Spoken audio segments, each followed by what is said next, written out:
Well, welcome everybody. Good to see some people in person. This is our first in-person guest.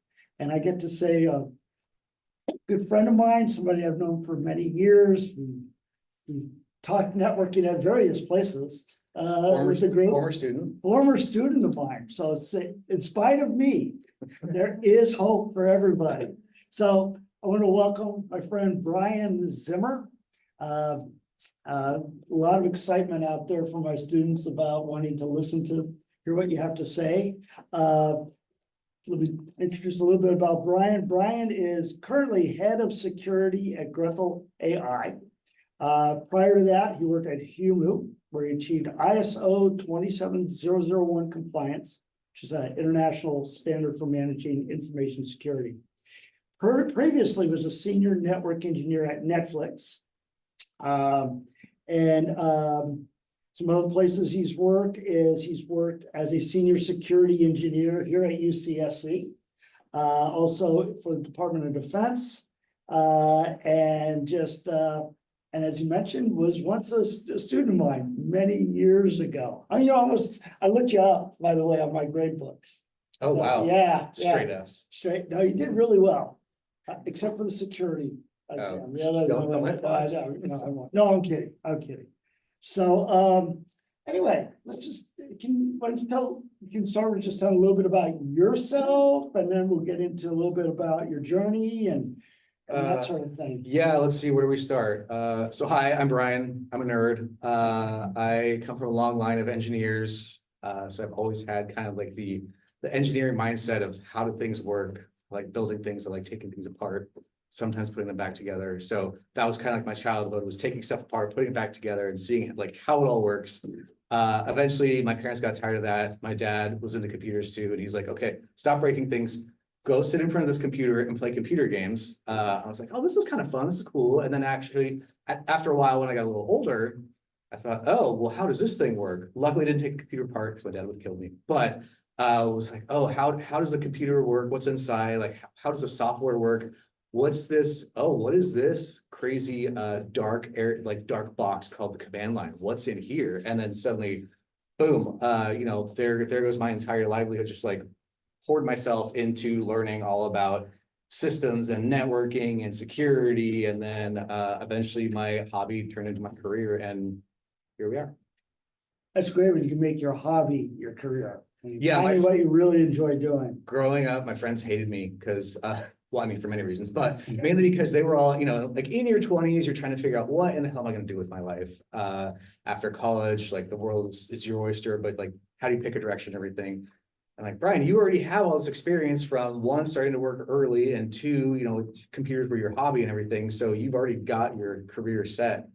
It's like, oh yeah, I guess that kind of worked out somehow. So, anyway. So can you tell us a little bit about your educational journey? Like, where'd you go to school, and how'd you get into security? How'd you go, what did you do during school? And then how did that transition you into career in security? I had a pretty traditional schooling, nothing exciting, like public schools around Santa Cruz County. Let's see, in high school, I was like the classic nerd, like got picked on, was really into computers, didn't like go out and party or anything. So I had spent a lot of time learning on my computer and networking, all that sort of stuff. And partway through high school, I realized, oh, this is a lot of busy work. I'm not so into it. Like I'm getting good grades, but I'd rather be doing something else. So I found out that at Cabrillo, our local community college, you can take classes from there and transfer them to high school. So doing that, I was able to get out of high school a year early, then went to Cabrillo, where I was introduced to the one and only, the legend, Mr. Rick Graziani. Yeah, the other guy. Yeah, that's another. And so it was great because there were finally some technology related classes there. Rick was teaching the networking class, like the beginning of the CCNA program there. I think I was like in your first. Yeah, they're in the first group, CCNA, CCNP. Like 1963, I think. Yeah. But yeah, back in the day. So that was fun, and kept in contact with Rick ever since. And then so did the community college thing for 2 years, and then transferred the last 2 years over to CSU Monterey Bay, which had just opened at the time. And then was done after 4 years. So, oh yeah, I forgot to mention. So around the time I was finishing high school, I had been working as the IT guy for a local college. I think I was like 16. It was weird. They had me as the head IT guy. Anyways, they trust me for some reason. So then I had some plenty of work experience in addition to what I was learning in universities and stuff. So then that was about the time of the first dot-com bubble. So I was like, okay, well, I've got this decision. I have the work experience. I could go get a job now and make a bunch of money like all my friends are. Or my parents said, hey, Brian, maybe you should take the other option of make sure you get the university degree, the piece of paper, just in case the economy goes south sometime. Like you've got the degree on your resume. It helps get your foot in the door. It's also required in a lot of places. So in Silicon Valley, you can get by sometimes with just work experience, but it's still good to have that university experience. So I went did that route and then popped out into the working world. I think that covers everything. Yeah. I'm just gonna pause and say, Justin, can you move this back a little bit? I know that the focus is, Uh-oh, we're fuzzy. well, it's better, I look better fuzzy. But I don't know if that, yeah, we're very informal here, yeah, I don't know, there we Oh, go, wait, yeah, oh. maybe move it back a little. Oh, there it is, there it we is. go. That's it, yeah. Is that what I look like? Oh, God. Wow, no, can you make it fuzzy again? For me, he looks good. Oh, thanks. Yeah, well, thanks, Joseph. So just to follow up on kind of your education, were there any specific courses you took in security, or was it kind of more like on the basic networking side and involving security after that? So this was, I mean, because now I realize how old I am. This was back when there weren't a ton of security, like there weren't security classes. So it was all just learning on your own. That there were networking classes, system administration classes, servers, networks, all that sort of stuff. And then, like I said, Rick's was just classes were starting the beginning of the official networking stuff. But security was like, oh, I don't know, just go figure it out. So yeah, at Cabrillo, they had the good networking classes and a few other system administration classes. Then at CSU Monterey Bay, they were starting to do some more tech stuff as well. I think there was one kind of sort of like security class. If you squinted your eyes, you could kind of call it a security class. But it was all on the job learning and just playing at home. So, and I think that's important to remember. I think a lot of times as students, they tend to think that they've got to learn everything while they're in their classes and then prove that they're ready for the job. But would you agree that a lot of the learning is going to happen once they get out there and working in the field? And does that? Yeah, I would hope so. Because yeah, I mean, it's like the university degree gets you good breadth and then, depth in certain areas. But then there's, okay, now let's translate all this stuff you've learned, some hands-on and some like higher level intellectual type stuff. But like, okay, now go configure this thing, or like, here's a project of make this thing happen. You go, well, okay, well, how? Okay, I can pull back on some memories that I have, and like, okay, so I know I need to go research this. I need to go research that. I need to think critically about this. I can put these things together. You can kind of get yourself going in the right direction. But a lot of the hands-on stuff is just learning in the office or wherever the hell you are these days. And then, learning from different projects. Sometimes you'll have to go solve some problem that's never been solved before, and you just have to go talk to people, do some Googling, try things out. So yeah, a lot of on-the-job learning. That's where all the fun stuff happens. And we'll talk more about this later, but just since you brought that up, I mean, the kind of the skills and that employers are looking for, I mean, it's not just kind of what technical knowledge and things you have, but would you say like you just simply, talking to people, the motivation and that kind of thing? Rick, are you skipping ahead to the? Well, Okay, I was looking at the answers. So yes, when I'm looking to hire people and when I'm looking for also just coworkers in general, I'm looking for people that are curious and passionate. And what was the other thing I wrote down? Oh yeah, have empathy too. Because, okay, so curiosity, because you're going to be stuck working somewhere a minimum of 8 hours a day, more if you're working at certain Silicon Valley companies. But you have to really like what you're doing because you're going to be doing a lot of it. And then also that passion kind of drives you, that passion and curiosity drives you to go solve problems. You can't just be like, oh, I don't know how to do this, okay, whatever, I didn't find it on Google. You have to go dig it up yourself and come up with creative solutions and all this sort of stuff. So the curiosity, like going down that rabbit hole of, oh, I just saw this weird thing happen on the network, or I saw this weird thing happen in our logs. That seems weird. Let me go pull on that thread and like dig into that. And then before you realize it, before you know, you're like, oh yeah, I just detected a compromise in our system, or oh, I just found that this server was doing this broken thing and now we have to go fix that. So curiosity, passion, so that you keep at it, persistence, so you don't just give up. And then empathy, because you have to play well with others. I mentioned this later, like don't be the brilliant jerk. You can have all these skills, like you could be a genius, but if no one wants to work with you, bye-bye. Like at Netflix, that was their big thing, is no, one of many big things they mentioned in the company slide deck is like no brilliant jerks. They have a bunch of brilliant people there, but they wouldn't let someone who's really smart but a jerk stay working there. They're like, all right, get out, because you're killing everyone's morale. You're making the company, probably, you're bringing the company down, bro. So it's half of the equation of when they're, a lot of companies are interviewing you for more senior positions is, one, do you know all the tech stuff? Sure. But then two, the other big thing is, what's your personality like? Do I want to go like have a beer with you afterwards? Or do you just some kind of like jerk that no one wants to work with? So playing well with others, having empathy, especially in IT and security, because IT help desk, or in security too, it's like someone will come to you with a problem and security typically knows the department of no, like, no, you can't do this. No, you can't do that. Like, what, like, why were you thinking that you put your password where? You did what with that sensitive file? But you have to take a step back and realize, okay, people are just trying to get their jobs done.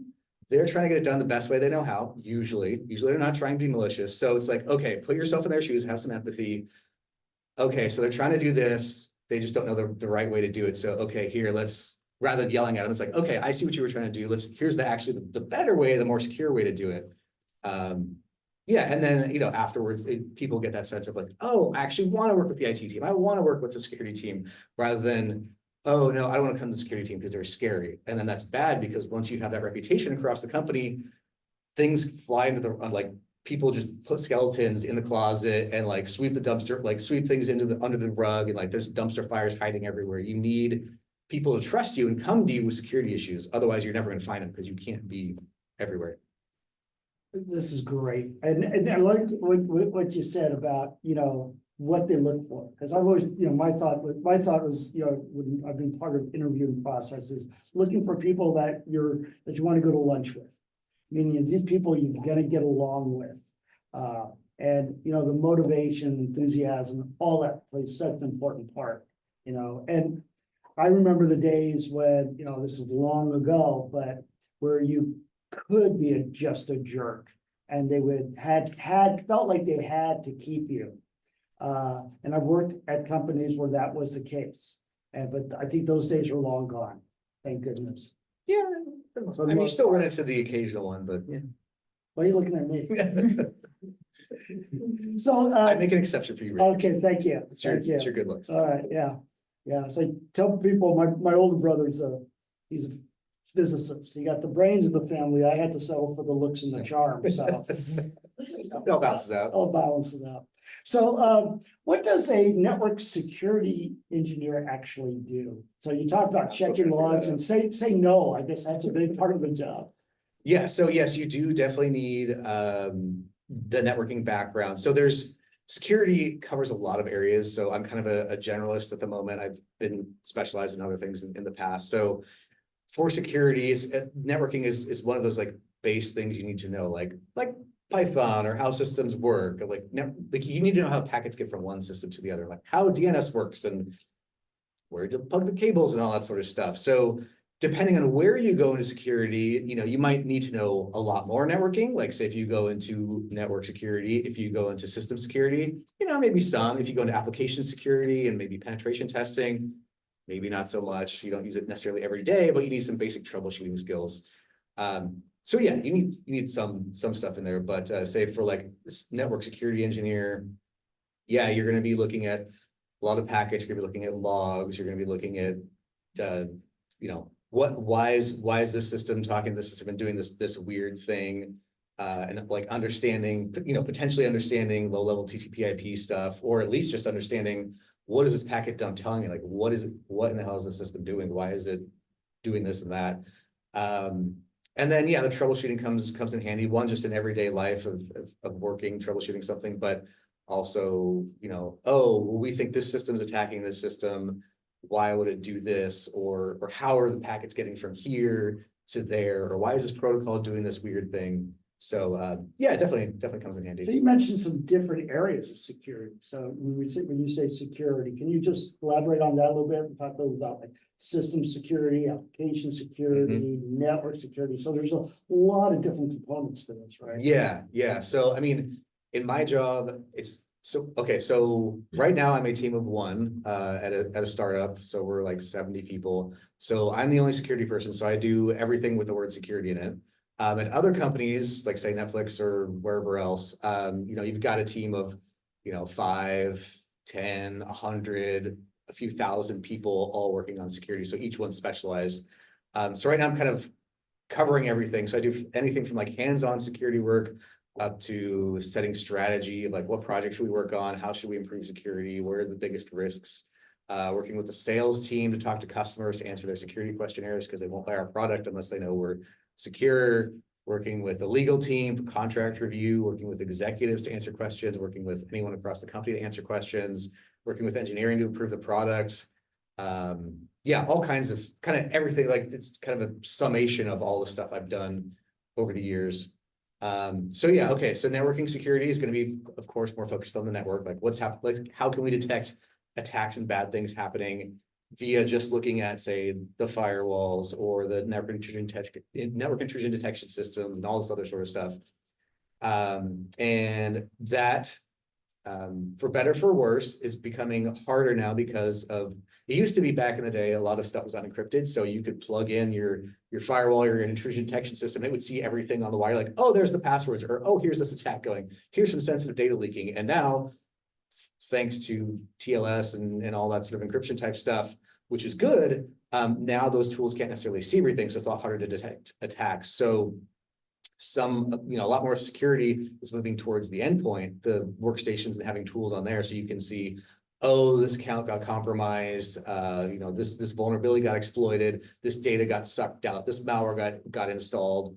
So that's kind of fun. Then there's, oh God, what else do we have? Application security. So, if you're big into writing software, there's figuring out where one of the engineers potentially let a vulnerability in or included a bad library, or just introduce some kind of vulnerability, like basically trying to attack your application so that where the bad guys will attack, and then so you can patch those ahead of time. What else? The quote unquote cool stuff you see in the movies, that's penetration testing. So that's related to that, where you attack your own company or someone else's company if they pay you a bunch of money for it, trying to find ways into the company, either through attacking the servers or the workstations or social engineering, calling people up or emailing them or texting them being like, hey, can you click this link, or can you do this thing for me? And that's how a lot of companies get compromised. Incident response is on the flip side of that. So that's, red team is like penetration testing. They're the ones trying to break in. Blue team is the defenders. So that's the defending, like the incident response people. So, okay, we got broken into, or we know we're eventually going to get broken into. Let's detect those attacks. How do we deal with those attacks? How do we recover? How do we respond to the incident? How do we stop the bleeding? How do we keep the business going? And then how do we kick the attackers out and make sure this didn't happen again, or doesn't happen again? And then there's like, oh God, compliance, where like you write policies, and that's not really fun. I mean, I guess I should insult it. It's like some people like doing that sort of stuff, but it's kind of dry for me. Yeah. Like writing the policies of like, okay, you have to do this to comply with this, and then actually working with the technical people to make sure that those controls are in place. Yeah, I know you can go in all kinds of different directions with security. I remember the days when your security was kind of a firewall, one place, and Done. that was it. You're That's done, and but now you'd say it like it touches everything. Yeah. At all different points, all different levels. Yeah, I mean, there's probably not a corner of the company that I don't interact with. I mean, some more than others, of course. Like I interact with engineering a lot more, and and sometimes the sales team and stuff. But yeah, I've interacted with everybody across the company, and you want people to know you and trust you and know that you're a resource, because like I said, you can't be everywhere. You want them to come to you with issues. And also when you get to see their workflows, like, hey, it's back in the day, it used to be nice before the pandemic because you could just run into somebody in the office and like, hey, let's get a cup of coffee, or like, oh, hey, I was doing this thing. And then you go, oh, you were doing, okay, here, this is your workflow. Okay, I didn't even know that you're part of the company was doing this thing. And then you're like, oh, okay, that's a little scary, but you don't like, okay, well, let me just like understand how you're working on that. And then you go, okay, well, here's actually a more secure way we could do that. Or just, even if you're not there to improve security, it's just, oh, now I know more about the company. Now I know how the things operate over here. Maybe now I've got more empathy for them too, just like besides learning something fun. So, I was gonna ask you about something about that. So it's the social engineering. So even yeah. that is a big, I mean, it used to be that it was like no training on any of this stuff. And now it's part of almost every organization. But so even the non-technical side of this is really important. Yeah, and there's a whole industry there for social engineering and phishing training and all that sort of stuff, because I mean, you could spend bazillions of dollars on your infrastructure. It could be, nice and tight and no way in, but then, you socially engineer someone and they give you their password, or they install something they shouldn't have, and boom, it's all gone out the window. Yeah, you spend, hundreds of thousands, millions of dollars on all this technology and equipment, and Rick opens the door for you and says, yeah, come on in. That can be an issue.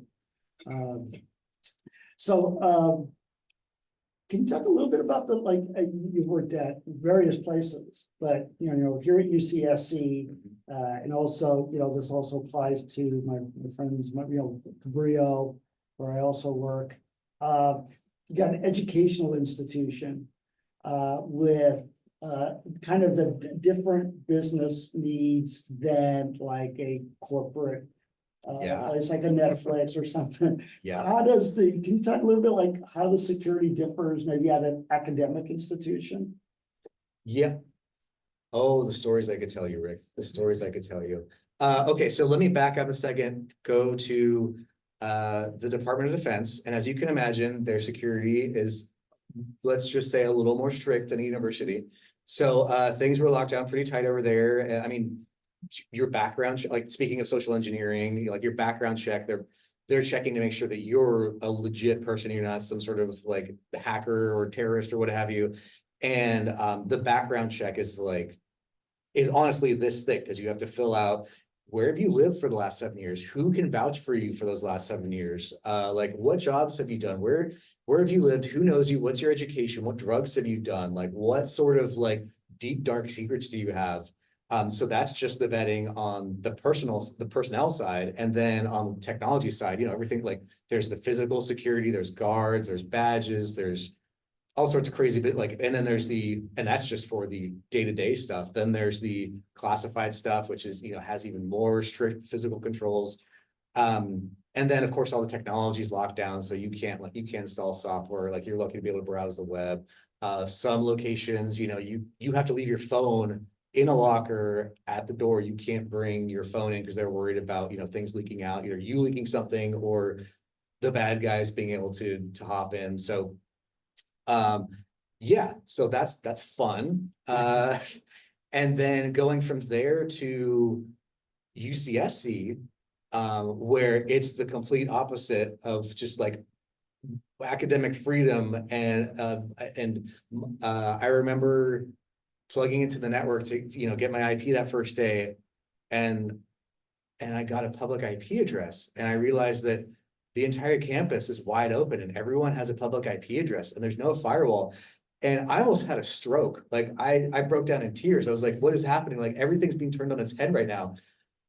So it took some adjusting to like go from the Department of no, you can't do this because, we'll get broken into and we have like state secrets, to, oh yeah, just do whatever the hell you want. Like just get your job. Like, yeah, you want to do some research, go for it. And then trying to put security on top of that, like, there's different business models. So with the university, it's like, open, you're here to educate people, you're here to share knowledge. And security, yeah, just make sure we don't get hacked. Don't get in the way, don't get hacked. But how do you do that without getting in people's way? Because you can't just go up to someone and say, hey, your system's full of malware, or your system is going to be full of malware. You need to install this firewall, you need to install this antivirus tool, you need to do that, you need to lock it down, you need to like put it, like get it in a secure location. And like, no, one, you don't have the authority to tell me that. And two, I'm like doing research, so I need it. And you know, sometimes I need it, sometimes they're just whatever. But yeah, so trying to convince, like working on the soft side of things, not just the technology side, but the soft side, like the politics and the people of like, oh, okay, now educating them, like now I see, here's why we should do this, because my buddy's system was full of sensitive data or research data, and now like it's all getting siphoned off by China. Okay, maybe I should like not leave my system wide open to the internet, that kind of stuff. And then yeah, it's you got to work all the angles and have the empathy and try to convince people to work with you. So you went from the Department of No to the Department of Yes. Yeah. Yeah. The Department of Hell Yes. It's like do whatever you want. Yeah. And then and sorry, I forgot to finish your question. Okay, and then from there went to Netflix, which is also very open environment because they're all about agility, moving fast, just let people get the job done. Their big motto is freedom and responsibility. So you can do whatever you want to get your job done as quickly as possible. But you know, just be responsible, because if you're not responsible and you screw up, well, then you're fired. So there's that. There's also a lot more resources at, say, Netflix or other big tech companies. There's a lot more money, you know, the pace is faster. You've got a lot more projects, a lot more cutting edge stuff. Well, cutting edge in a different way. A lot of stuff going on. So yeah, different kind of environment. But yeah, still relatively open. I mean, as you get to bigger orgs, then they tend to lock things down more, because they tend to trust their employees less, or maybe they have more sensitive data. Yeah. It sounds like a lot of this is just being able to not just, you know, lock things down, or not just putting the security measures in place, but talking to people so they understand the reasons why you're doing it, and that they're on board with you and collaborating with you to do the right thing. Yeah, because if you're too strict, I mean, well, you can be strict in one, like in one business model, like the Department of Defense or certain tech companies. And that's what they want you to do. But if you're trying to shoehorn that into like a startup or somewhere else that doesn't want to do that, then you know you're out the door. So yeah, similarly, I started my career actually, well, first in the U.S. Coast Guard, and where as boarding officer, just not to go off that tangent, but it was just a lot of some social engineering training about the stuff that I was involved in, about, you know, not getting, well, won't go into all that, but and also I worked for Lockheed for a while. It was same thing, a lot of training about the social engineering aspect of things.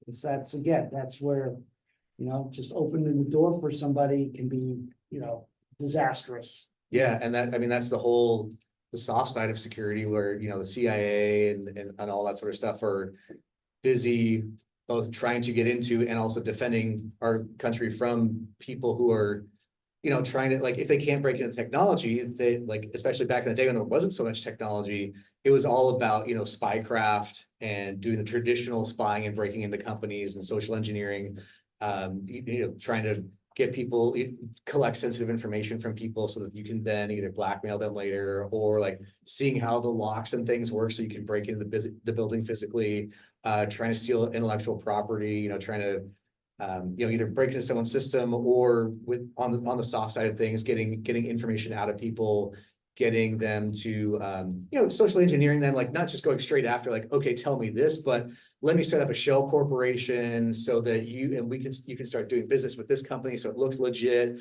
but then actually I'm like siphoning off all those secrets to whoever I'm working for. There's like a whole traditional spycraft, tradecraft stuff that goes on the personnel side of things versus just the straight tech stuff. Just for the record, my time in the Coast Guard, we lost no coast while I was in the Coast Guard. So Well done. thank you. Maybe a little sand, but I think that was, They got more of that. they got more of that coming. So I don't know if you've heard of AI. Nope. No, well, as I call it, Al. I saw this billboard, in Silicon Valley, about enterprise AI with capital A, capital I, and with a friend For the font. of mine, who's Al? This is Al guy to keep talking about. So now that's all I think about is Al. The only reason I know about it is because it's in our domain name, Gretel.ai. Oh. Yeah, hadn't heard about it since then, or before then. Ah. So good luck with that. Haven't got fired yet. Haven't been fired yet. Tenure, don't you have tenure there? Yeah, I've Is been there there tenure a in year or now. is this just? No, they don't care. They don't care. So how has this AI thing, how is that gonna, will be changing the landscape on both ends, the attack side and on the security side? So on the, let's see, so it's going to both, let's talk about like, I guess on the defender side first. It's going to both improve some jobs and get rid of some jobs in theory. Like some of the lower level stuff can be to an extent and eventually probably will be replaced by AI. Like say going to the help desk and asking or the security help desk asking like, hey, is this link safe to click on? Or is this like, how do I do this? Or how do I do that? Or, just general security related questions because, the other day I had to open up a help desk ticket with some vendor we use. And I went to, email them or whatever and ask the question. They're like, oh, hey, do you want to use our chatbot? And, oh God, not another effing chatbot. They all suck. And then, but they're like, oh, it's our new AI chatbot. I was like, you know what? Fine, I'll give it a shot just for the hell of it. And it was actually pretty good. It like answered my question pretty much as well as a person. It had a good answer. It had the information I wanted. I was like, oh my God, this is great. I could use this, when I get to a bigger company to be that first layer of support for the security team. Also, I saw that Google now has some malware analysis that's AI, whatchamacallit. So you can throw some malware at it, and instead of taking like a week to analyze the malware for a person, it's not perfect yet, but it'll in a few hours spit out like, oh yeah, this is what this malware is doing. Here's probably who's behind it. Like here's what it's doing on the system. Here's the network stuff it's connecting to. So a lot of automation. It'll help with a lot of automation. I mean, you're still going to need people behind those tools or on top of those tools thinking and doing the analysis and, actually using their brain. But some of the stuff you can kind of outsource to AI tools and, it'll keep improving. And then let's see, on the attacker side, it has made phishing attacks a little better. The phishing emails now actually don't have like weird spaces and like fonts and stuff. It actually looks like someone wrote it and it's mildly intelligent. A cool thing that I've seen is with deep fakes. So, okay, hold on, let me back at the truck here.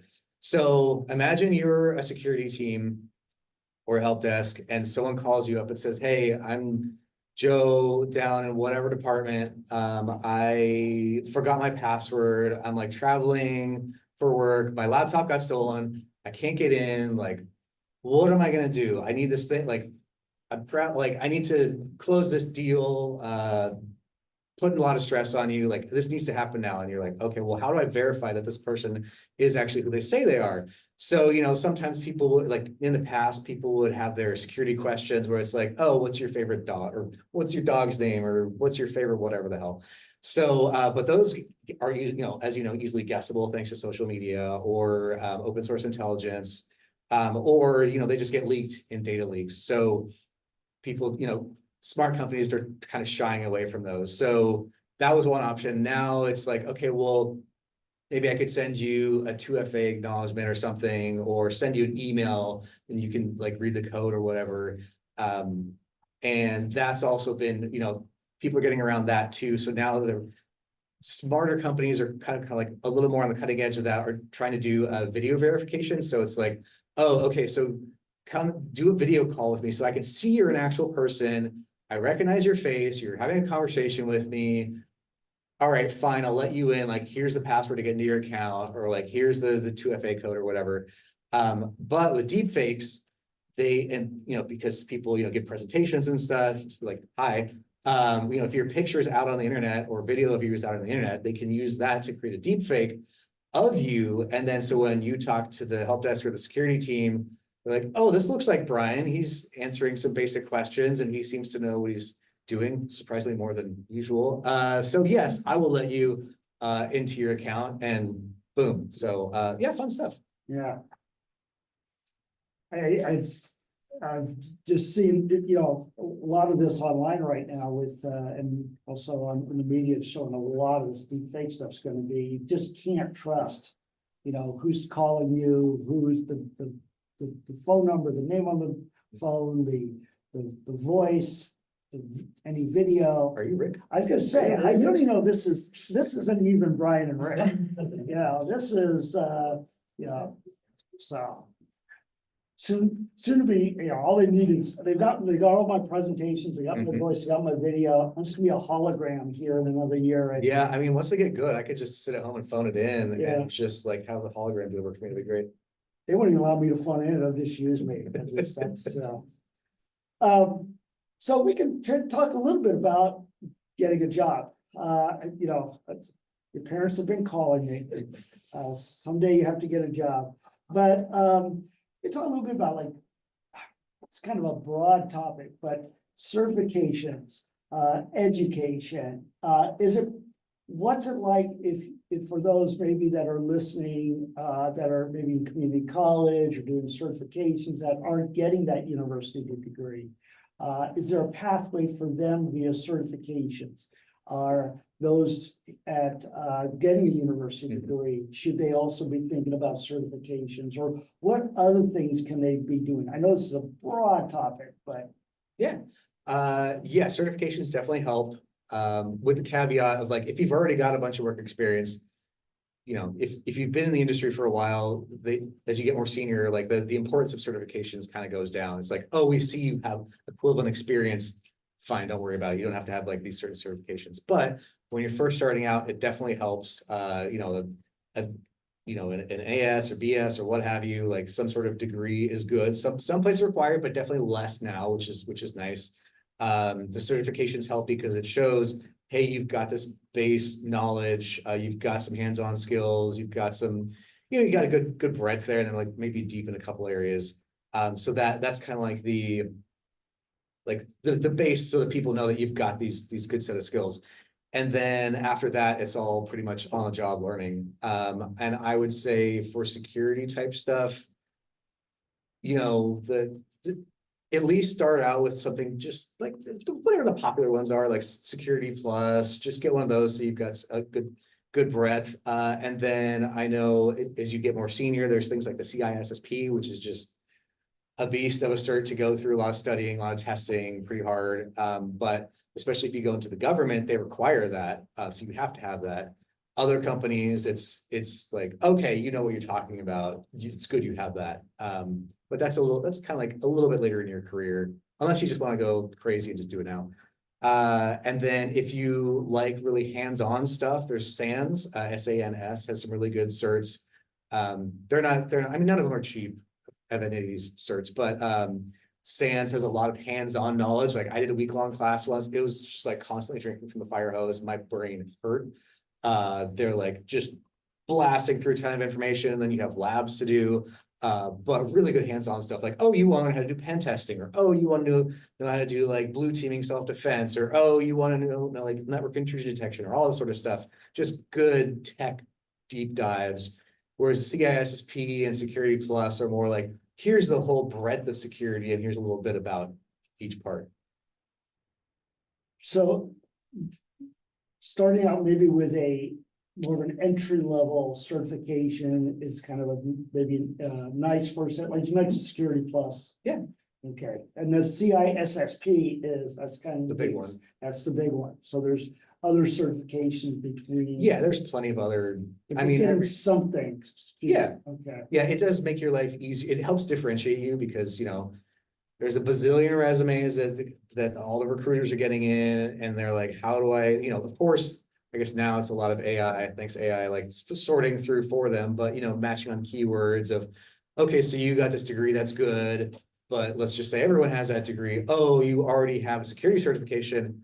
Okay, cool, you make it to the next round, that kind of thing. And also the people who actually work with you then feel better too, because they know you have some of this knowledge. So these are some of the things that they can do to kind of help stand out, whether or not they're getting a university degree or AS degree or A degree or taking courses, is maybe to do some of these certification entry level. Is there any, how can somebody actually, this is always hard, and I struggle with answering this in my field for students, but how do they get that first job internship? Is there, what can help them stand out or at least get to that interview? Do you have any thoughts on that? Bribes. Bribes? So I think the biggest thing, well, not too big. I had a couple things in here. On the tech side, if you have some kind of lab or something at home, even if it's not physical, some kind of virtual thing, just do it for fun, do it at home, screw around with the technology, just be into it and just like, hey, I want to learn about this, and then just deep dive on your own. Or I want to learn how to set up this or create this, and just go do that and just do it at home. Or like, hey, I heard about this cool presentation that somebody gave. They were talking about they did this at Google or they did this at this company. How did they do that? And then just go through the slide deck and then recreate what they did at home.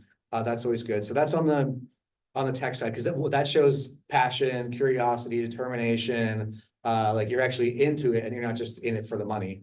And on the people side of things, network. I don't mean like TCP/IP, sorry, Rick. I mean like actually get out there and go hang out with people, go to conferences. Like there's the B-sides security conferences. Well, the big one is DEF CON and Black Hat in Vegas. There's RSA in San Francisco, which just happened, and B-sides is a small security conference that happens kind of all over the place. Really good technical depth, but really important for networking, because I have found out that no matter how smart you are, like there could be like a bazillion like really smart people all applying for the same job. But if you happen to know someone at that company who can vouch for you and say like, oh yeah, Bryan does know his stuff just like everyone else, but he's cool to work with, or in my case, at least he's not a total jerk. And he's worked, like he knows these other people and he's done this awesome stuff and whatever. So that will help get you your foot in the door or potentially get you to the top of the pile. Also, networking is good because, you've got a support system when you're looking for jobs. People can keep their eye out like, oh, I just ran into this job, I should send that to Bryan. Or, hey, I'm working on this cool project. Or like, you're drinking over beers or stuff like that. It's, oh, what are you doing at work? And you talk about this thing. And it's like, oh, that's great, because I totally need that over here. Or, oh, I want to dive into that. Like, this is some new technology I hadn't heard about. I wanted to go dive into that now. So the people side of it is just as important as the technical side. And I agree with all of that. I mean, a lot of the networking side is how I think my last 3 positions, including the Brio and UCSC, is, somebody knew me and just said, hey, why don't you do this over here? Oh, one more thing I just remembered is also another potential shortcut is consulting. So if you're into, if you have some hands-on tech skills and you know how to do stuff, you could start out with just fixing computers, like uninstalling malware, like my computer is broken. If you can do that stuff, you can slowly work your way into security and networking or whatever the hell you want to do. But it's good on the job learning. There's money in it. It gets your name out there. You can post stuff on the internet or LinkedIn or whatever the hell, and people are like, oh, look, he has all this job experience and we want to hire him. So it's like kind of like related to the lab of like teaching yourself doing it. And then, but this is like that, but you also get money out of it. And you also get some business skills too, because it's like, how do you set up an LLC? How do you advertise? How do you work with customers? How do you make customers happy? How do you do finances? It's all good businessy type stuff. I love that idea. I know, that is, I gotta admit, I've never really thought about it as telling students this, but starting a consultancy by yourself or maybe with a small group of students, you can build up your own experience. instead of relying on somebody else to hire you to get that experience, you're hiring yourself to create that experience. And, I never want to advise people to put something on a resume that they haven't done or anything, but you can start to kind of make, you look better, you always look better to someone outside your organization than a lot of times within your organization. They just think you must be doing these amazing things. So I think that's a great idea. And that's also good for, because when people see this on LinkedIn, they see your website for your consulting business.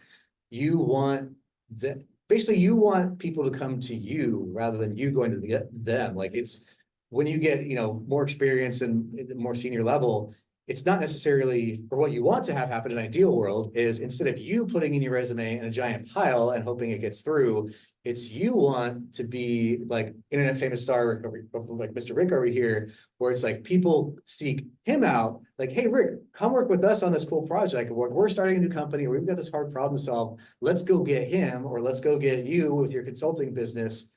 Boom. Yeah, it's all about marketing and getting your name out there, and then people realizing, oh, I want that. I want Rick, as opposed to like having to go through that giant pile of resumes. And I love that social media aspect. I'm kind of, I push LinkedIn because it's kind of the. And you're getting a cut too, right? I'm, LinkedIn. yeah. Oh, be nice. You think I pay for all these fancy clothes? Yeah, that's right. This doesn't, the fashion icon I am. But getting your name out there with this, you started a little consultant business, putting, just even reposting articles of this and talking about this and this, whatever it is. Everybody starts seeing this, and it's amazing how people start connecting with each other like that. Oh, I want to see more of this, or, not that they're going to be your best friend, but they connect with you. And all of a sudden you've grown this huge network, and all of a sudden, yes. So then when you do apply for perhaps a job at a company or something, they say, oh yeah, your name's out there. They look on your LinkedIn, you've got all this experience and connections. And they also see how interested, motivated things that you're into. So I love that idea. And so the students here also, both here and at Cabrillo, we're part of a computer networking student association group, and we meet a lot of times at Cabrillo almost every Friday. They're doing hands-on labs. Would you say that is something that they should be putting in a portfolio, or somehow be shown and say, yes, I'm more than just a student taking classes, but I'm actually doing labs or working together and building these things? Yeah, I know some people here added me on LinkedIn already, and I saw that you've got the the club listed in there and the stuff that you're working on. So yeah, for sure, definitely list that, because that shows that you're interested in it. And it helps like beef up the resume too a little bit, because right now you've only got, say, the degree, so the club looks good too. Shows your passion. And if you could probably call out if you worked on some cool projects either in your classes or at home, you put that on your resume too. Do businesses look at any kind of electronic portfolio, like on GitHub, or look at anything, videos or anything like that? Yeah. Would they, to build something like that to show, hey, this is what I've done? Yep. Are videos good? Or is it like? I hear people like videos. Okay, yeah, I hope videos are. Yeah, I mean, especially if it's because it gets your name out there and kind of gets your followers going, whatever. Yeah, videos, presentations, even if it's just like articles, or articles, your face, your video, your whatever, just any kind of thing with your name attached to it, as long as it's as long as it doesn't totally suck, it's probably good for you. In a few minutes that we have left, and first I really want to appreciate you taking the time to do this. It's great having you here in person. So is there, I'm going to check the chat here too, see if there's any couple of last questions, but is there any advice that you want to give to students that are just kind of starting out or in their career or getting ready to graduate or anything like this, that you could, how to get that first interview? Or, I mean, you already mentioned the consultancy, which I've got a skill that idea. As long So as you give me 10% cut off your profits. 10% of nothing is, I'll give you 90% of nothing. Thanks, appreciate that, Rick. Yeah, the big one is networking and getting out there, going to the conferences, because one, you learn stuff, and two, you build your network. The big thing, like advice, besides getting your foot in the door that way, just remembering that don't be a brilliant jerk. Like I said, that half of your job is the technical part, and half of it is working with people. I mean, unless you're like in certain parts of the technology world where you're just locked in the basement, you don't have to talk to anybody. Like, you can get away with that in some roles. But also because it's a small industry, you will find out very quickly that like this, say you're just like a jerk to somebody at this one company, and then like 5-10 years down the road, that comes to bite you in the ass because you burned that bridge, and this person's now hiring for that role. They're not going to hire you, or they're friends with someone who's hiring that role. And like so this person calls up their buddy and they say, hey, do you know this person? I saw you work together. And they go, oh yeah, that guy's a total jerk. Don't work with him. So the industry is very small. So be like, yeah, just don't be a jerk. Just be a nice person. It helps the workday go by, not having to work with jerks. Also, it helps your career, helps you build that network, and also, farther down the road, you don't have to worry about people trying to stab you in the back, or, I mean, just be a good person. And I'll say that, it's funny how you mentioned how it's a small industry as far as the people, and I forget about it, but it's so true. And how it's easy to get to know a lot of really important people in this industry. And what I've found through my years is the more knowledgeable somebody is, the more skills they have, the more experience they have, the more, really, in a lot of ways, the more approachable they are. And the less of a jerk they are. And the more humble they are. And so I think that's a really great thing about this industry. And so True. I really want to thank you, Bryan, and we're gonna have you back again. Okay. So, are you sure you want me to? Oh yeah. So oh, hold on real quick. So related to being nice to people and that whole like the tangled web you weave, I have at least a couple examples of where I have gotten jobs because I knew somebody from somewhere else. Like, so for example, when I was at CSU Monterey, do you have like, we got you have like time. less than time. less than like 2 minutes? We Okay. got 20 minutes. Just because it provides like real world examples. I'm not So going anywhere. I mean, It's your time. I'm worried about. Oh, you're not going anywhere like your that. time. Yeah, I'm not going. I peaked. This This is done. I'm respectful of your time. Oh yeah. You go ahead, please. Okay, just because it gives a couple of good examples.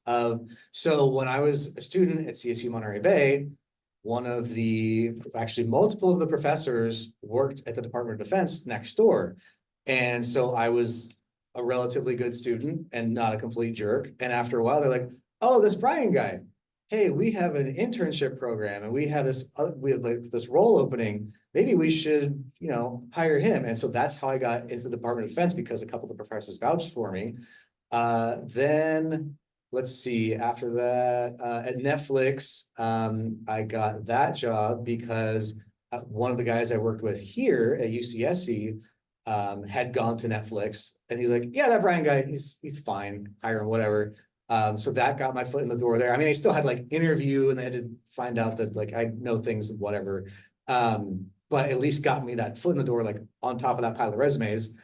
And then after that was, no, that one didn't work. Okay, then, or there were no connections there. And then this latest job where I'm at now, let's see, I need a whiteboard to draw this out. Okay, so when I was at Netflix, I was using a product, actually 3 different products. And so, I was working with the co-founders there to get the product integrated with stuff we were doing on the security team there. Got to know the co-founders and some of the engineers and stuff. I'm like, these guys are cool. We would after a while, we got together for beers or for dinner or whatever a few times. It's just connected on a personal level. And then, after I left Netflix, went to another company. They sold their startups, of course, and started other startups and kept doing their startup thing. Then, and I was looking to leave my previous job, and just out of the blue, one of them contacted me and he goes, "Hey, Bryan, we have this new startup and we need a security guy. Are you interested?" And I said, "Oh, that's interesting. Sure." Because it was like one of the co-founders, and then like the CTO of the other company, and like the CTO of the other company. So these three guys I knew had all like gone their separate ways and then come back together in a sort of like super band, like awesome thing. And then they wanted me to be part of the team. I was like, okay, that's cool. So anyway, just these weird connections, the tangled web, and then they're like, "Oh yeah, we don't, we know text like security stuff, and you're a decent guy.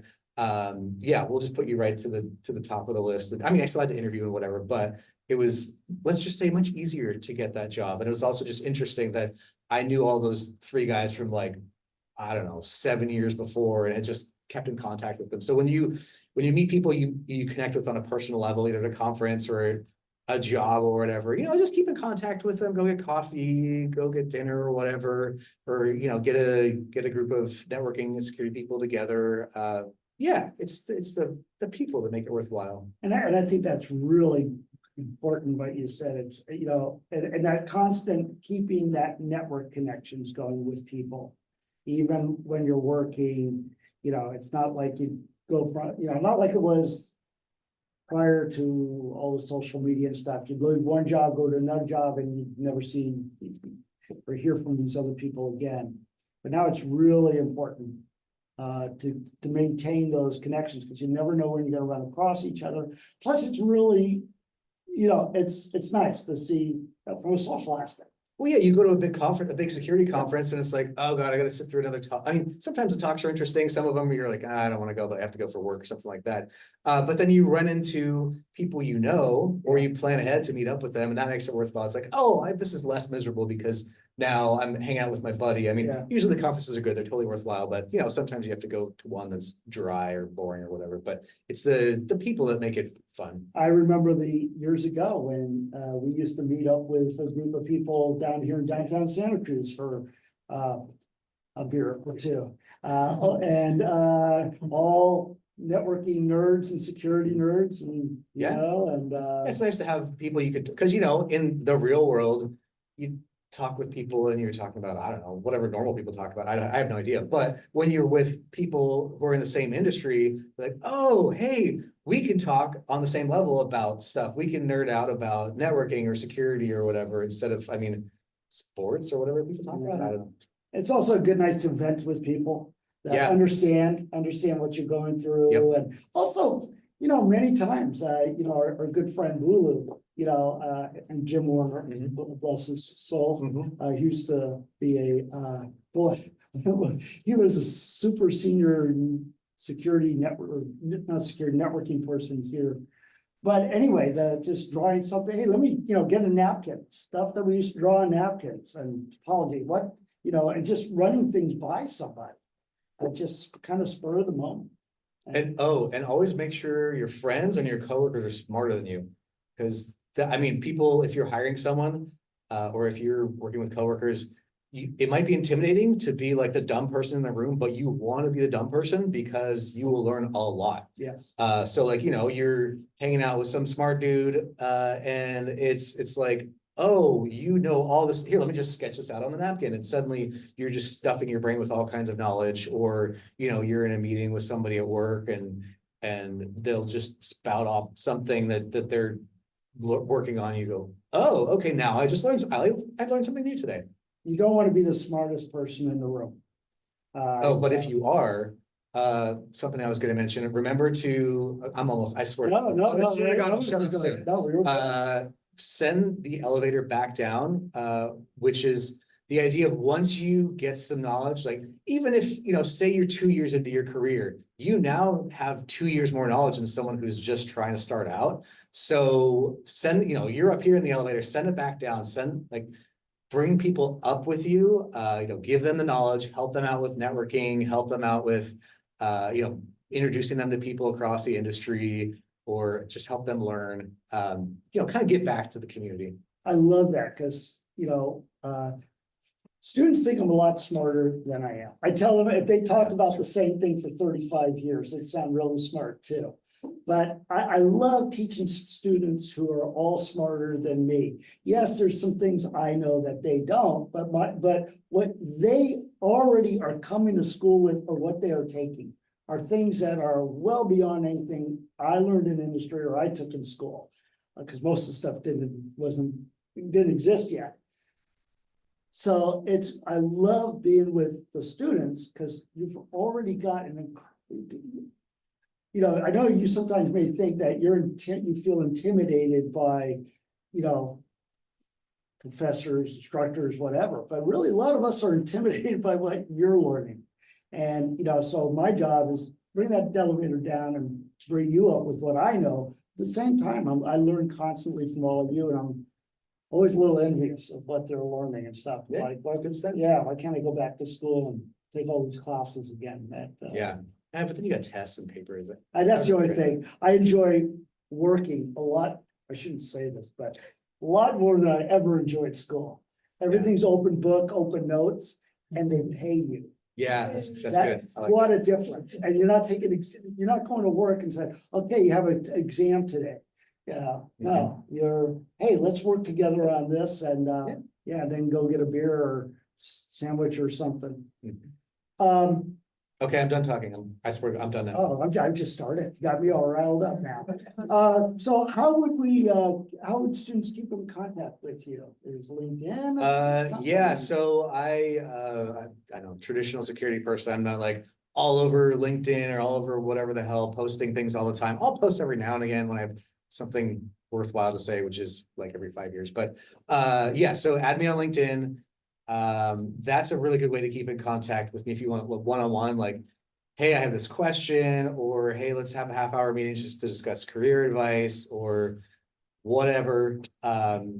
But yeah, as far as like posting stuff public, I don't post much, but LinkedIn's a good way to keep in contact with me. And I'll put on underneath the video his home address and phone number and everything. So it's already leaked. It's been leaked many times. Yeah.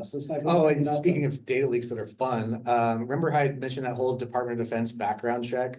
All that really sensitive information. Yeah, that's all out on the internet too, thanks to the OPM breach years ago. So like if you had a classified clearance, like the Chinese and Russian government now know everything about you. It's great.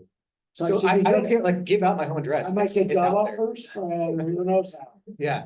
Nobody wants me, and nobody wants me. Yeah, you want my SSN? It's out. Yeah, it's like if you want to steal somebody's personality or whatever, I'm not gonna steal mine.